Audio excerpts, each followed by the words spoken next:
L'application appareil photo de l'iPhone, probablement l'application que vous utilisez le plus et qui a le moins changé au fil des années.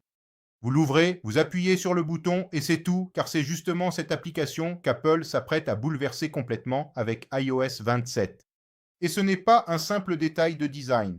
Apple va vous permettre d'organiser entièrement l'appareil photo comme vous le souhaitez et va même intégrer une intelligence artificielle dans le bouton de l'obturateur. Tout cela vient de fuiter maintenant, à une semaine et demie de la WWDC. Et il y a une nouveauté ici qui pourrait bien mettre fin une bonne fois pour toutes à l'excuse de ne plus savoir utiliser l'appareil photo de l'iPhone. Dans les prochaines minutes, je vais te montrer les 4 changements qui sont apparus dans la fuite concernant l'appareil photo d'iOS 27. Reste jusqu'à la fin, car le dernier est le plus polémique de tous. Avant tout, comme toujours, un avertissement. Tout ceci n'est que rumeur. Et la source, c'est Mark Gurman, qui est le plus grand spécialiste des fuites Apple que nous ayons actuellement. Mais officiellement, tout ne sera révélé que le 8 juin, lors de la WWDC, que tu pourras suivre ici. Passons à la première nouveauté, qui est la possibilité de personnaliser les éléments que tu vas mettre dans l'appareil photo. Donc, ce sera comme tu le fais sur ton écran d'accueil.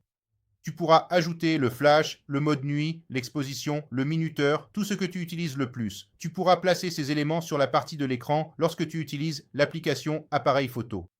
Donc, il y a des gens qui utilisent plus l'exposition, d'autres préfèrent activer le flash, d'autres encore préfèrent utiliser le minuteur, et ainsi de suite. Tu vas pouvoir configurer ton application appareil photo comme tu le souhaites.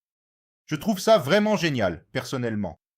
Un autre changement que je trouve très bienvenu, c'est que tu pourras maintenant intégrer Siri dans l'application appareil photo.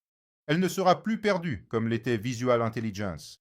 Ce sera une fonctionnalité de l'appareil photo que tu utiliseras. Et je suis sûr que ça va être bien mieux pour travailler, puisque désormais, les réponses seront traitées par Apple Intelligence, qui utilisera Gemini comme moteur. Et le troisième changement concerne l'application photo. Donc lorsque tu utilises déjà une photo, tu pourras étendre et agrandir l'image que tu as prise.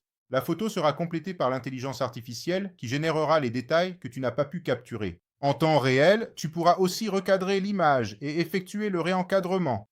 J'explique cela dans la vidéo précédente que vous pouvez voir ici. Je vais laisser la fiche épinglée soit ici à la fin de la vidéo. Vous allez beaucoup aimer ces nouveautés. Et aujourd'hui, je vais vous laisser ce mot secret à écrire ici dans les commentaires. Vous allez écrire obturateur. Comme ça, je saurai que vous avez regardé la vidéo jusqu'ici et je réponds à tout le monde.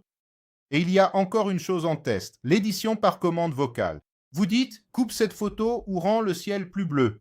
Ou l'iPhone fait comme ça, ou améliore la saturation, il va tout faire pour vous. Mais cela est encore en phase de test. Je pense que ça ne sortira pas dans la première vague du nouveau système d'exploitation d'Apple. En réunissant tout, c'est le plus grand changement de caméra de l'iPhone depuis des années.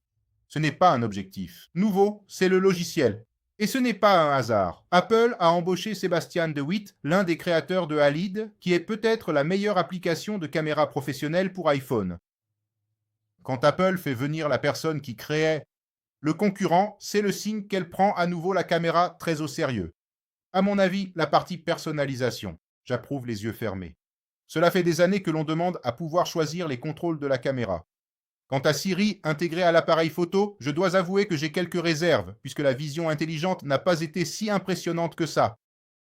Tout va dépendre de la façon dont la nouvelle Siri va réellement fonctionner. C'est quelque chose dont on a appris à se méfier chez Apple.